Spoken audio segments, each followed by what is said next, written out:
ಜೈ ಹನುಮಾನ್. ಎಲ್ಲ ನನ್ನ ಗುರುಗಳಿಗೆ ನಮಸ್ಕಾರ. Welcome to the channel. ಇವತ್ತಿನ ವಿಡಿಯೋದಲ್ಲಿ ನಾನು ಮಕ್ಕಳಿಗೆ ನೋಡಿ ಪುಟಾಣಿ ಮಕ್ಕಳಿಗೆ ಈ ಥರ ಮಕ್ಕಳಿಗೆ ಡ್ರೈ ಫ್ರೂಟ್ಸ್ ಲಾಡು ಹೇಗೆ ಮಾಡೋದಂತ ತಿಳಿಸ್ಕೊಡ್ತೀನಿ.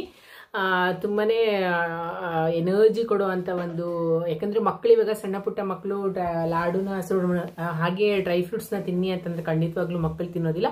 ಸೊ ಈ ಥರ ಮಾಡಿ ಕೊಟ್ಟರೆ ಅವರಂತೂ ಖಂಡಿತವಾಗ್ಲೂ ನಾವು ಎಷ್ಟು ಕೊಡ್ತೀವೋ ಅಷ್ಟು ಸಹ ಖಾಲಿ ಮಾಡೇ ಮಾಡ್ತಾರೆ. ಸೊ ಪ್ರತಿಯೊಂದು ಡ್ರೈ ಫ್ರೂಟಲ್ಲೂ ಏನೇನು ಬೆನಿಫಿಟ್ ಇದೆ ಅಂತ ನಂಗೆ ಬೇಡ ಮಗನೆ. ಸೊ ಪ್ರತಿಯೊಂದು ಡ್ರೈ ಫ್ರೂಟ್ಸಲ್ಲೂ ಸಹ ಏನೇನು ಬೆನಿಫಿಟ್ ಇದೆ ಅಂತ ಅದನ್ನು ಸಹ ನಾನು ನಿಮ್ಗೆ ಇವತ್ತು ಈ ವಿಡಿಯೋದಲ್ಲಿ ತಿಳಿಸ್ಕೊಡ್ತೀನಿ. ಖಂಡಿತವಾಗ್ಲೂ ಈ ಒಂದು ವಿಡಿಯೋ ನಿಮಗೆ ತುಂಬಾನೇ ಇಷ್ಟ ಆಗುತ್ತೆ. ಸೊ ಎಸ್ಪೆಷಲಿ ಮಕ್ಕಳಿಗೆ, ಸೊ ಯಾರು ಎನರ್ಜಿ ಆದಂತ ಊಟ ಕೊಡ್ಬೇಕಂತ ಅನ್ಕೊಂತೀರೋ ಅಂಥವ್ರಿಗಂತೂ ತುಂಬಾನೇ ಯೂಸ್ಫುಲ್ ಆಗುತ್ತೆ. ಸೊ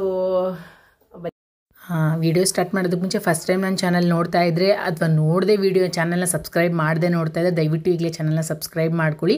ನನ್ನ ಚಾನಲಲ್ಲಿ ಒಬ್ಬ ಗೃಹಿಣಿ ಅವ್ರ ಫ್ಯಾಮಿಲಿನ ಹ್ಯಾಪಿಯಾಗಿ ನೋಡ್ಕೊಳ್ಳೋದಕ್ಕೆ, ಹೆಲ್ತಿಯಾಗಿ ಕಂಫರ್ಟಬಲ್ ಆಗಿ ನೋಡ್ಕೊಳ್ಳೋದಕ್ಕೆ ಏನೆಲ್ಲ ಇನ್ಫಾರ್ಮೇಷನ್ ಬೇಕೋ ಅದ್ರ ಬಗ್ಗೆ ಎಲ್ಲದ್ರ ಬಗ್ಗೆಯೂ ನಾನು ಇನ್ಫಾರ್ಮೇಷನ್ನ ಬೇರೆ ಸೋರ್ಸ್ ಕಡೆಯಿಂದ ಕಲೆಕ್ಟ್ ಮಾಡಿ ರಿಸರ್ಚ್ ಮಾಡಿ ನಾನು ನಿಮಗೆ ಪ್ರೊವೈಡ್ ಮಾಡ್ತಾ ಇರ್ತೀನಿ. ಸೊ ಖಂಡಿತವಾಗ್ಲೂ ಈ ಒಂದು ಚಾನಲ್ ಒಬ್ಬ ಗೃಹಿಣಿಗೆ ತುಂಬಾ ಇಂಪಾರ್ಟೆಂಟ್ ಆಗಿರುವಂಥ ಒಂದು ಚಾನಲು. ಸೊ ಬನ್ನಿ ಹೇಗೆ ಮಾಡೋದು ಈ ರೆಸಿಪಿನ ಅಂತ ನೋಡೋಣ. ಸೊ ಇದನ್ನು ಮಾಡ್ತಾನೆ ಯಾವುದ್ಯಾವುದರಿಂದ ಏನೇನು ಬೆನಿಫಿಟ್ ಆಗುತ್ತೆ ಅಂತ ನಾನು ಎಕ್ಸ್ಪ್ಲೈನ್ ಮಾಡ್ತೀನಿ.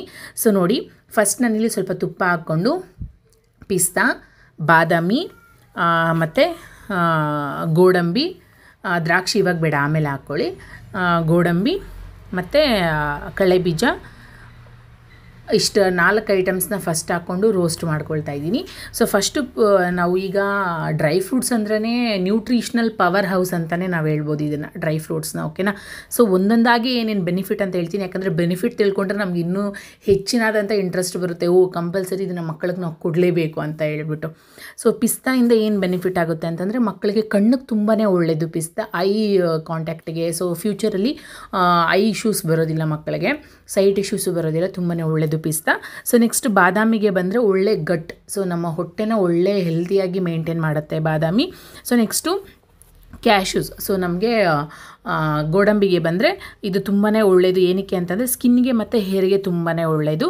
ಮತ್ತು ಕಡಲೆಬೀಜಗೆ ಬಂದರೆ ಇದು ತುಂಬಾ ಇಂಪಾರ್ಟೆಂಟು, ಕಡಲೆಬೀಜ ಹಾಕೋದು ಇದಕ್ಕೆ ನಾವು. ಸೊ ಈಗ ನಾವು ಚಿಕ್ಕ ಮಕ್ಕಳಲ್ಲೇ ಡಯಾಬಿಟೀಸ್ ಪ್ರಾಬ್ಲಮ್ನ ನೋಡ್ತಾ ಇರ್ತೀವಿ. ಸೊ ಆ ಡಯಾಬಿಟೀಸ್ ಪ್ರಾಬ್ಲಮ್ನ ಕಂಟ್ರೋಲ್ ಮಾಡುತ್ತೆ ಇವಾಗಲಿಂದಾನೆ. ಫ್ಯೂಚರಲ್ಲಿ ಶುಗರ್ ಬರದೇ ಇರೋ ಥರ ಈಗಲಿಂದಾನೇ ಅದು ಕಂಟ್ರೋಲ್ ಮಾಡುತ್ತೆ. ನೆಕ್ಸ್ಟ್ ಮೆಮೊರಿನ ಬೂಸ್ಟ್ ಮಾಡುತ್ತೆ. ಇದ್ರ ಜೊತೆಗೆ ಕ್ಯಾನ್ಸರ್ ಬರ್ತಿರ್ತಾರೆ ಈಗಲಿಂದಾನೇ ತಡೆಗಟ್ತಾ ಬರುತ್ತೆ ಮಕ್ಕಳಿಗೆ. ಸೊ ನಾವು ಕಡಲೆಬೀಜ ಕ್ರಮೇಣ ಮಕ್ಕಳಿಗೆ ಕೊಡೋದ್ರಿಂದ, ಇದರಲ್ಲೇ ಅಂತಲ್ಲ, ಸೊ ನೀವು ಚಿಕ್ಕಿ ಮಾಡಿ ಕೊಡ್ಬೋದು ಅಥವಾ ಕಡಲೆಬೀಜನ ಪೌಡ್ರ್ ಮಾಡಿ, ಸೊ ಏನಾದರೂ ಐಟಮ್ಸ್ಗೆಲ್ಲ ಹಾಕಿ ಕೊಡ್ಬೋದು. ಒಟ್ಟಿನಲ್ಲಿ ಕಡಲೆಬೀಜ ನಮಗೆ ಜಾಸ್ತಿ ಸೇರ್ತಾ ಇದ್ದರೆ ಸೊ ಕ್ಯಾನ್ಸರ್ ಪ್ರಾಬ್ಲಮ್ಮು ಮತ್ತು ಡಯಾಬಿಟೀಸ್ ಕಂಟ್ರೋಲ್ ಮಾಡುತ್ತೆ.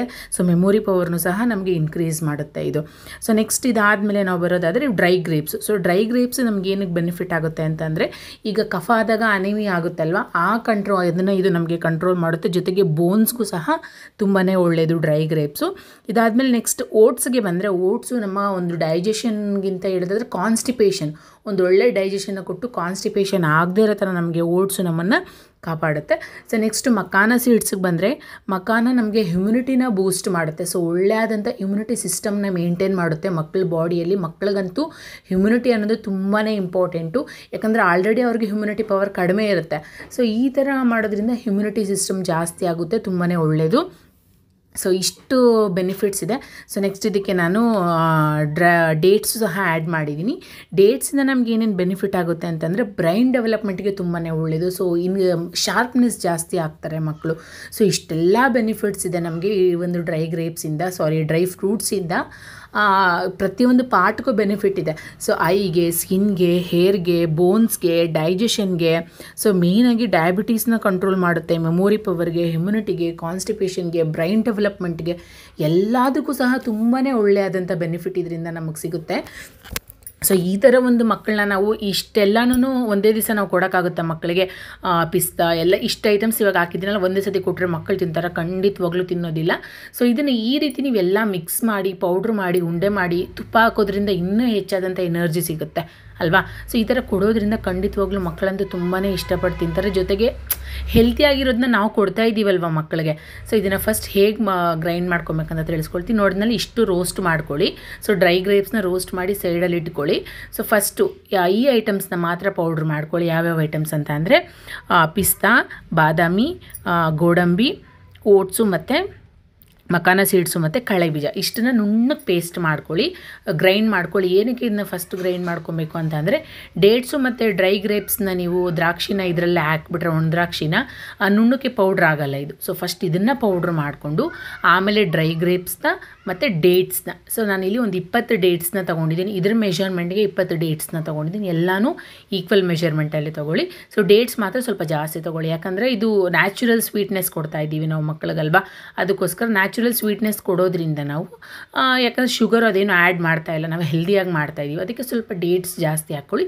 ಒಂದು 20 ಡೇಟ್ಸ್ನ ಬೀಜ ತೆಗೆದು ಇದಕ್ಕೆ ಹಾಕ್ಕೊಂಡು ನೆಕ್ಸ್ಟ್ ಒಂದು ಸತಿ ಗ್ರೈಂಡ್ ಮಾಡಿಕೊಂಡ್ರೆ ಸೊ ಉಂಡೆ ಮಾಡೋದಕ್ಕೆ ತುಂಬಾ ಚೆನ್ನಾಗಿರುತ್ತೆ.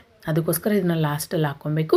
ಸೊ ನೋಡಿ ನೀಟಾಗಿ ನುಣ್ಣಕ್ಕೆ ಇದನ್ನು ಗ್ರೈಂಡ್ ಮಾಡಿಕೊಂಡ್ರೆ ನೋಡಿ ಇಷ್ಟು ಮಾತ್ರ ಉಂಡೆ ಮಾಡ್ಕೊಳ್ಳೋದಕ್ಕೆ ನೋಡಿ ಎಷ್ಟು ಈಸಿ ಆಗಿದೆ. ಓಕೆನಾ. ಸೊ ಇದನ್ನು ನೆಕ್ಸ್ಟು ಒಂದು ಪ್ಲೇಟ್ಗೆ ಟ್ರಾನ್ಸ್ಫರ್ ಮಾಡ್ಕೊಳ್ಳಿ. ಆಮೇಲೆ ಟ್ರಾನ್ಸ್ಫರ್ ಮಾಡ್ಕೊಂಡಾದಮೇಲೆ ಸ್ವಲ್ಪ ತುಪ್ಪ ಹಾಕ್ಬಿಟ್ಟು ನೀಟಾಗಿ ನಾದ್ಕೊಳ್ಳಿ ಇದನ್ನು, ಯಾಕಂದರೆ ಈಕ್ವಲಾಗಿ ಎಲ್ಲದಕ್ಕೂ ಸ್ಪ್ರೆಡ್ ಆಗುತ್ತೆ. ಸ್ವಲ್ಪ ತುಪ್ಪ ಹಾಕ್ಕೊಂಬಿಟ್ಟು ಚೆನ್ನಾಗಿ ಒಂದು ಉಂಡೆ ಮಾಡ್ಕೊಳ್ಳಿ. ಚೆನ್ನಾಗಿ ಈಗ ಚಪಾತಿ ಹಿಟ್ಟನ್ನ ಹೇಗೆ ನಾದ್ಕೊಳ್ತೀವಿ ಸೊ ಆ ಥರ ನೀಟಾಗಿ ನುಣ್ಣಗೆ ನಾದ್ಕೊಳ್ಳಿ. ಸೊ ನಾದ್ಕೊಂಡ್ಮೇಲೆ ಸಣ್ಣ ಸಣ್ಣಕ್ಕೆ ಉಂಡೆ ಮಾಡ್ಕೊಳ್ಳಿ. ಏನಕ್ಕೆ ಸಣ್ಣ ಸಣ್ಣಗೆ ಉಂಡೆ ಅಂತ ಅಂದರೆ ಈಗ ಮಕ್ಳಿಗೆ ಒಂದೇ ಸತಿ ಬಾಯಲ್ಲಿ ಹಾಕ್ಕೊಳ್ಳೋಕೆ ಆಗ್ಬಿಡ್ಬೇಕು, ಆ ಥರ ಉಂಡೆ ಮಾಡ್ಕೊಳ್ಳಿ. ನೀವು ದಪ್ಪ ದಪ್ಪ ಉಂಡೆ ಮಾಡಿಬಿಟ್ರೆ ಅರ್ಧ ಕಚ್ತವೆ, ಸೊ ಸ್ವಲ್ಪ ಹಂಗೆ ಇಟ್ಕೊಳ್ತವೆ, ಅಲ್ಲಿಟ್ಟು ಇಲ್ಲಿಟ್ಟು ಎಲ್ಲ ಅದನ್ನ ಸುಮ್ಮನೆ ಗಲೀಜು ಮಾಡಿ ಬ್ಯಾಕ್ಟೀರಿಯಾಸ್ ಸ್ಪ್ರೆಡ್ ಮಾಡಿ ಡರ್ಟ್ ಮಾಡ್ತಾರೆ ಆ ಒಂದು ತಿನ್ನೋ ಊಟನ. ಅದಕ್ಕೆ ಸಣ್ಣ ಸಣ್ಣಕ್ಕೆ ಮಾಡ್ಕೊಂಬಿಟ್ರೆ ನೀವು ಒಂದೇ ಸತಿ ಬಾಯಲ್ಲಿ ಹಾಕ್ಕೊಂಡು ಚಾಕ್ಲೇಟ್ ಅಂತ ಬಾಯಲ್ಲಿ ಹಾಕ್ಕೊಂಡು ಅವರು ಮುಗಿಸಿಡ್ತಾರೆ. ಸೊ ಅದಕ್ಕೋಸ್ಕರ ಈ ಥರ ನೀವು ಮಾಡ್ಕೊಳ್ಳಿ. ಸೊ ಐ ಥಿಂಕ್ ಎಲ್ಲ ನಿಮಗೆ ಅರ್ಥ ಆಗಿದೆ ಅಂತ ನಾನು ಅಂದ್ಕೊಳ್ತೀನಿ. ಸೊ ದಯವಿಟ್ಟು ಮಕ್ಕಳಿಗೆ ಇದನ್ನು ಮಾಡಿಕೊಡಿ. ಇದನ್ನು ಮಾಡಿಕೊಡ್ತಿದ್ರೆ ಮಕ್ಕಳು ತುಂಬಾ ಆರೋಗ್ಯವಾಗಿ ಅವ್ರ ಬೆಳವಣಿಗೆ ತುಂಬಾ ಚೆನ್ನಾಗಿರುತ್ತೆ. ಸೊ ಈ ವಿಡಿಯೋ ನಿಮಗೆ ಇನ್ಫಾರ್ಮೇಟಿವ್ ಅಂತ ಅನಿಸಿದ್ರೆ ದಯವಿಟ್ಟು ಚಾನಲ್ನ ಸಬ್ಸ್ಕ್ರೈಬ್ ಮಾಡ್ಕೊಳ್ಳಿ. ಅದ್ರ ಜೊತೆಗೆ ಕಮೆಂಟ್ ಮಾಡಿ ಪ್ಲೀಸ್, ನನಗೂ ನಿಮಗೆ ನನ್ನ ವೀಡಿಯೋಸ್ ಇಷ್ಟ ಆಗ್ತಾ ಇದೆಯಾ ಇಲ್ಲ ಅಂತ ಗೊತ್ತಾಗಬೇಕು. ಸೊ ಇಲ್ಲಿವರೆಗೂ ವಿಡಿಯೋ ನೋಡಿದ್ದಕ್ಕೆ thank you so much. Bye.